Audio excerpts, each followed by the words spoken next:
What's up, guys? This is Dicer with Buttonman Gaming, back again with another episode of Rewind Wild Arms 3. Last week we finished up the last of the prologues for each member of our party, and now there's only one piece left to complete before we can dive into the real adventure. So, let's get to it. In my first playthrough of this game, I thought I beat it. I thought this was the end of the game.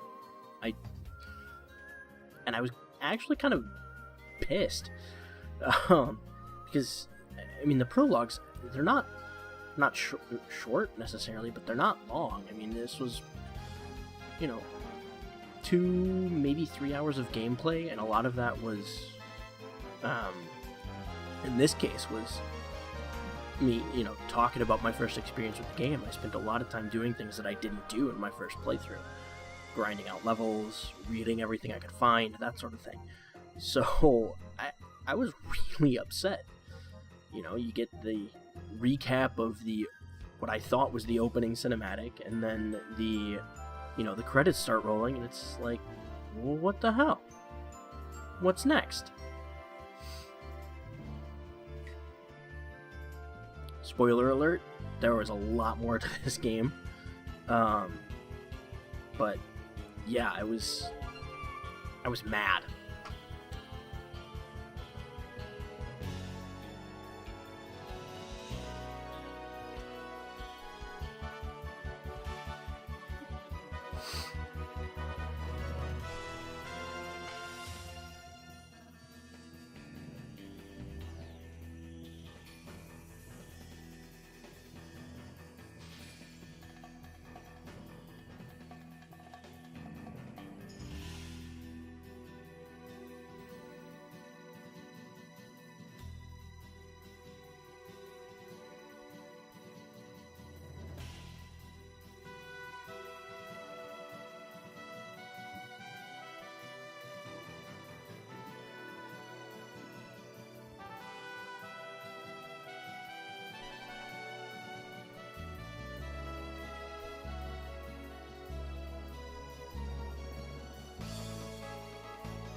And then this happened.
Such glorious graphics on that clock there. The later games in the series started introducing voice acting, which goes a long way to improving the entertainment value of these cutscenes.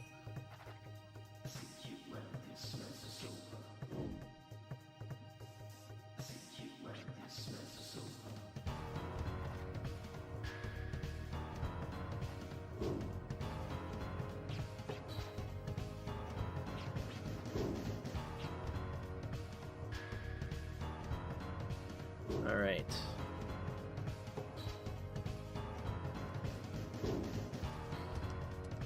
And now we focus fire.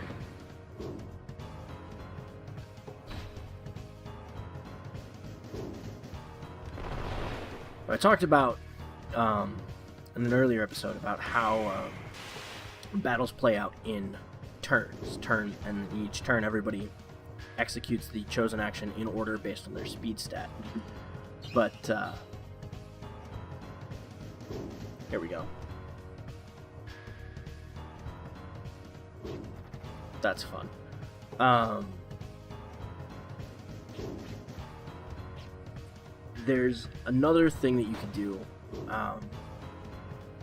to add a little more of a tactical approach to the combat system. There's Virginia dodging everything. Right here. You can set a manual turn order, and what this does, it overrides the reflex thing. So if I set Clive to go first, followed by Virginia, Jet, and Gallows, what happens is this guarantees that Clive is the first person to act on my team. Now that doesn't mean that Clive attacks before the enemies, it means that Clive is going to attack in his normal order, and then everyone else in the party will attack after him. So a lot of times what I end up doing in boss battles is I'll set Clive and Jet to act first, especially later in the battles, because they're my primary damage dealers. And then Gallows and Virginia, who are both two very strong support characters, can counteract any damage that the enemy's done. So what happens is, with Clive going first, all of the enemies attack, then Clive and Jet deal damage, Gallows heals the damage dealt by all of the enemies, and then Virginia does some additional support cleanup, getting everybody ready for the next round. With, full carrots, mini carrots, restoring FP, and things like that. So this is a really cool little thing that adds a little bit more strategy to the battle system. And honestly, it's something that I actually kind of miss a little bit from later games in the series, especially 4 and 5. Sort of eliminated the ability to do that sort of thing, which is kind of disappointing. There we go, one down.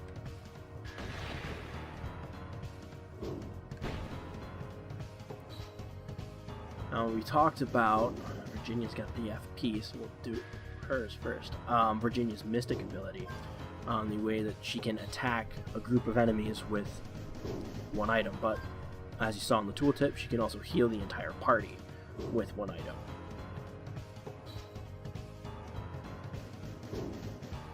Technically speaking, I don't really need to heal everybody right now. We're all pretty well off, but I did want to demo what happens there a little bit. And there you go. 1 heal berry, 4 party members healed.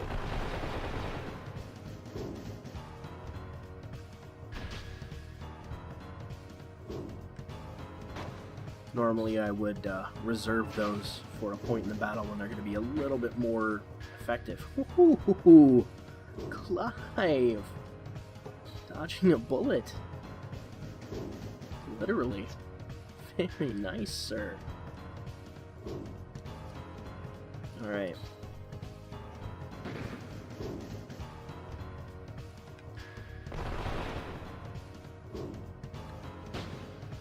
Yeah, see, it's funny because at this point in the game, I mean, Virginia's damage output is considerably less than everybody else.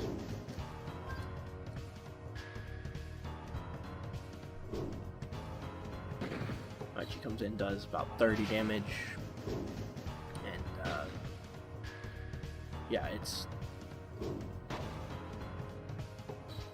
pretty weak right now, but that definitely changes very quickly once you start leveling her up and investing some time into building her character out a little bit.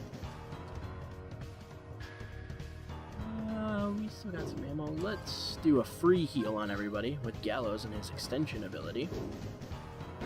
That's super handy.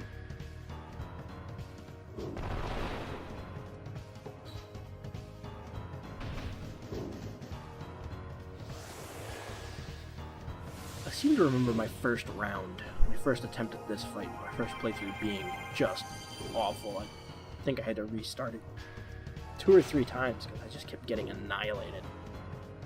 And I think a lot of that stems from Virginia being very underleveled.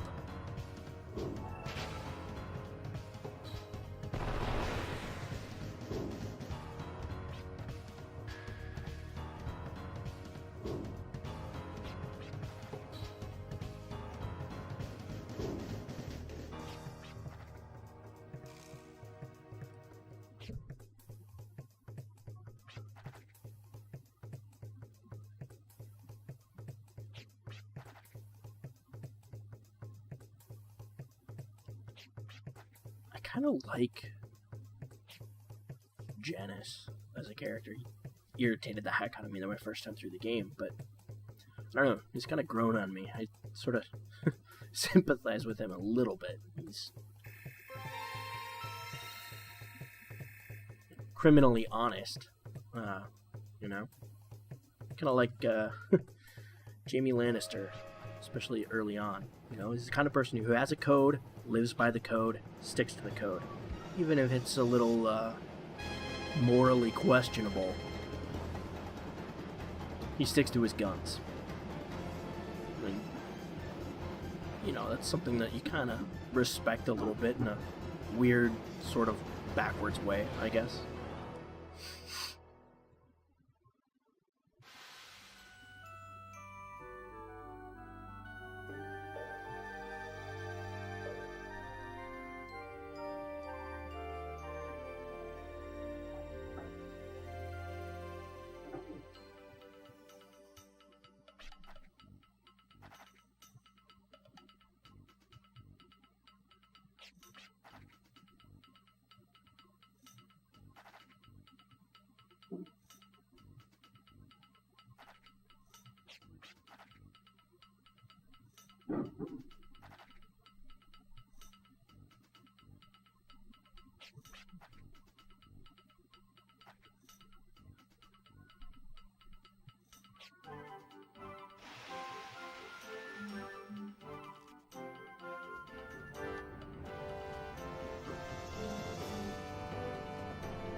Alright, that wraps up the prologue for Wild Arms 3. We got the band back together, and starting next week we'll be able to dive into the real adventure and head over to Baskar Colony to see what's going on with these Arc Scepters. In the meantime, don't forget to subscribe to our channel for more heroic gaming content. That's it for this run, so until next time, play like a hero.